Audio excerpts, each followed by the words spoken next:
Ashish Goyal, Hedge Fund Manager at Blue Crest Capital Management, joins us now in the studio. Ashish, good morning. It is our utmost pleasure to host you in our studios this morning. Thank you so much for joining us. It's a pleasure to be here. Before asking you about the markets and what you expect to see, sure. You've got the national award that you received for empowerment of persons with disabilities, and you've been trading as well for so many years. How do you manage to do it? I think it's just a passion and love for macroeconomics and financial markets that I've been able to do this, and obviously helped with technology. Technology has enabled for someone like me to be doing a job that no blind person had ever done before. And along with that, the trust that my first employer internationally, JP Morgan, showed in me, and then how I managed to make most of what I was given. So that's how I've been doing this job. All right. How many years have you been a trader, Ashish? Overall, 10 years. 3 years in India with ING Vysya Bank, okay. And then 7 years abroad now. Well, would your disadvantage be an advantage? Does it shut out some kind of noise? That's what everybody wants to believe, but for me, you're as subject to noise as others. Exactly. For me, what's crucial is that I'm very focused on the fundamentals. Okay. And for me, intraday price action, etc., doesn't matter because I'm on the investment side, so I can ignore price action intraday. And I do believe that this focusing on reading things and listening to things, I do remain focused much more actually. Okay. So on the Indian markets itself, what is your own prognosis? How has the trade been so far? I mean, it's been a flat year for us with so much volatility, but what's your own expectation? If you put India on a relative basis as compared to what's happened across the world in emerging markets, India is a clear outperformer. I mean, you can leave China aside because Chinese equity markets do their own things most times.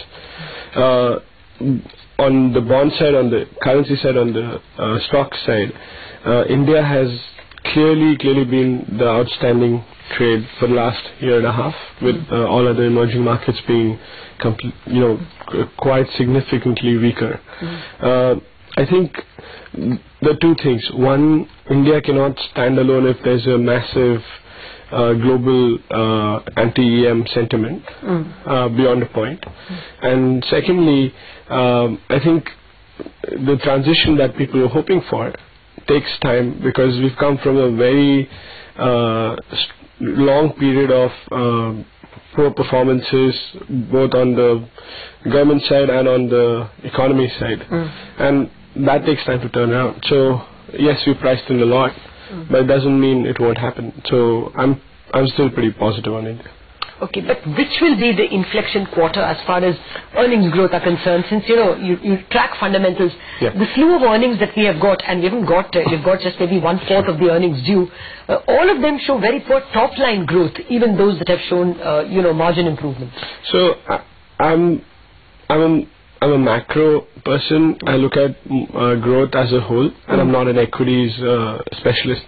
But I think this year is going to be the transition year. I can't give you a specific quarter, but you're actually seeing underlying growth pick up already. If you look at production data, you look at capex, you look at consumption, that's started to pick up on the ground. And with the macro factors improving, like inflation being under control, a current account coming in quite a lot, I think things are ready, and the government is trying to give the right impetus. I think it just will happen.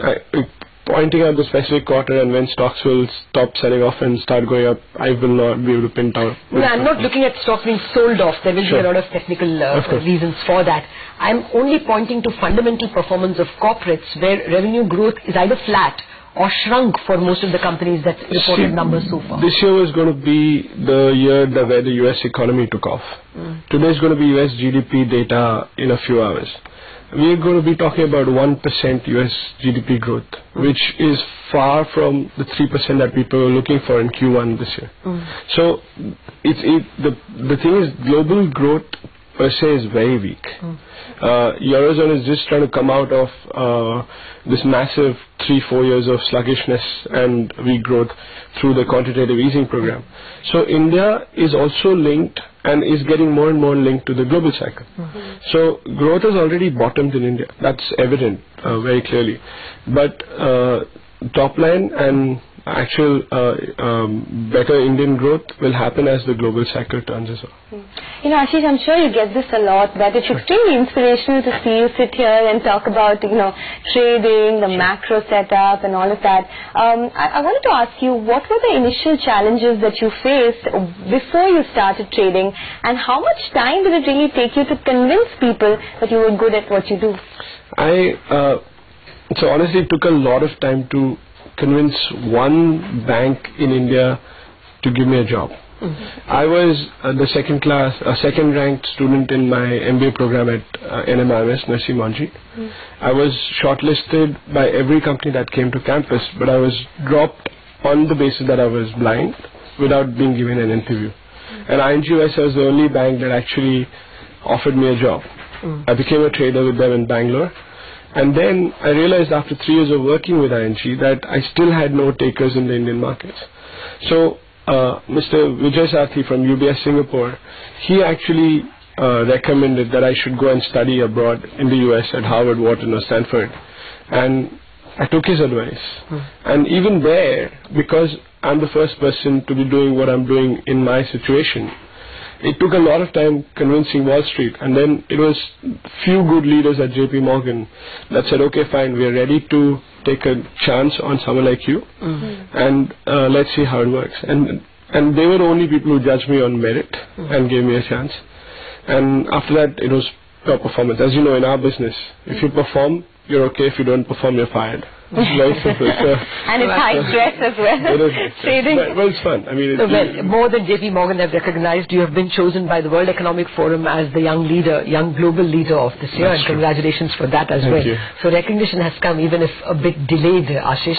Well, I want to continue with the economic conversation with just a little bit more. You know, by how many percentage points will, say, the GDP rise in FY16 over FY15? I'm putting this question in this fashion because I know there is a confusion over what base to use. I think it's going to be, I think the market consensus seems fair to me. Anywhere between 0.6 to 1% is what the GDP growth should be over the previous year, whichever GDP numbers you want to take. But more than that, actually you need to be focusing on the underlying fundamentals that are changing. And this whole Make in India campaign seems pretty good to me, because it's something that will allow India to not only substitute the imports to a certain extent, technology transfer, as well as become a global exporter, which is what India needs to transition to a certain extent. But all of this again takes time. And market needs to be patient. Okay. Well, finally, if you can give us your view on the rupee as well. Do you see it depreciating enough to be able to make that cut in global markets? Sorry, when you say depreciating enough. Depreciating, the rupee, the fundamentals point towards a very strong rupee. It's trading where it's trading because of the regulators or the Reserve Bank of India accumulating reserves, which is very well known to the markets. The Reserve Bank of India is doing a very balanced, finely balanced job, because at one point they don't want rupee to be extremely overvalued, and they don't want hot money to be flowing into India. But on the other side, they know that once rupee starts weakening, sentiment in India turns south. And we've seen that in 2013. So I think that's a very, very fine line that the RBI is treading. They're doing an excellent job. But I don't think the rupee would weaken if things go as we expect them to go. Okay, since we have time for one last question, let me once again come to the trading angle, because you know it's quite a stressful environment when you trade. Is a lot of what you do based on your instinct, based on your gut?